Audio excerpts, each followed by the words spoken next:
ಈಗ ಇಂದಿನ ಪತ್ರಿಕೆಗಳ ಇಣುಕು ನೋಟ. ಬಿಎಸ್ವೈ ಅಭಿಮಾನೋತ್ಸವಕ್ಕೆ ಕ್ಷಣಗಣನೆ, 10 ಲಕ್ಷ ಜನ ಸೇರುವ ನಿರೀಕ್ಷೆ, ಪಾರ್ಕಿಂಗ್ ಮಾಹಿತಿಗೆ ಕ್ಯೂಆರ್, ಸಿದ್ಧತೆ ಪರಿಶೀಲಿಸಿದ ಬಿಜೆಪಿ ರಾಜ್ಯಾಧ್ಯಕ್ಷ ಬಿವೈ ವಿಜಯೇಂದ್ರ. ರಾಜ್ಯ ಶಿಕ್ಷಣ ನೀತಿ ಜಾರಿಗೆ ಸಂಪುಟ ಉಪಸಮಿತಿ, ರಾಷ್ಟ್ರೀಯ ಶಿಕ್ಷಣ ನೀತಿಗೆ ಪರ್ಯಾಯ ಕ್ರಮ.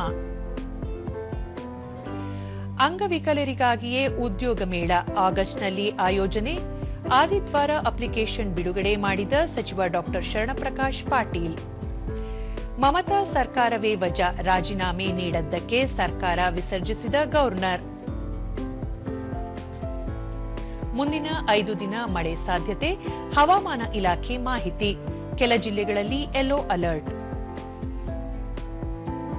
ಇವು ಇಂದಿನ ಪತ್ರಿಕೆಗಳ ಪ್ರಮುಖ ಸುದ್ದಿ. ಉಳಿದಂತೆ ವನ್ಯಜೀವಿ ವಿಜ್ಞಾನಿ ಕೃತಿ ಕಾರಂತಾಗೆ ಜಿಯಾಗ್ರಫಿ ಎಕ್ಸ್ಪ್ಲೋರರ್ ಪ್ರಶಸ್ತಿ. ಈ ಪ್ರಶಸ್ತಿ ಪಡೆದ ದೇಶದ ಮೊದಲ ಸಾಧಕಿ ಎಂಬ ಹೆಗ್ಗಳಿಕೆ. ಬನ್ನೇರುಘಟ್ಟದಲ್ಲಿ 144 ಕೋಟಿ ರೂಪಾಯಿ ವೆಚ್ಚದಲ್ಲಿ ಬೃಹತ್ ಅಕ್ವೇರಿಯಂ. ಸಂಪುಟ ಸಭೆಯಲ್ಲಿ ನಿರ್ಧಾರ, ಪಿಪಿಪಿ ಮಾದರಿಯಲ್ಲಿ ಕಾಮಗಾರಿ. ಬಿಹಾರ ಸಂಪುಟಕ್ಕೆ ನಿತೀಶ್ ಪುತ್ರ ಸೇರ್ಪಡೆ, ಒಟ್ಟು ಸದಸ್ಯರ ಸಂಖ್ಯೆ 35ಕ್ಕೆ ಏರಿಕೆ, ಪ್ರಧಾನಿ ನರೇಂದ್ರ ಮೋದಿ, ಅಮಿತ್ ಶಾ ಭಾಗಿ.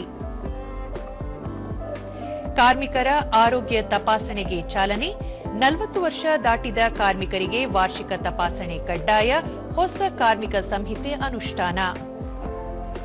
ವಿಪತ್ತು ನಿರ್ವಹಣೆಗೆ ತುರ್ತು ಕಾರ್ಯ ಕೇಂದ್ರ, ದಿನೇಶ್ ಗುಂಡೂರಾವ್ ಉದ್ಘಾಟನೆ, ಆರೋಗ್ಯ ಸೌಧದಲ್ಲಿ ಘಟಕಕ್ಕೆ ಚಾಲನೆ.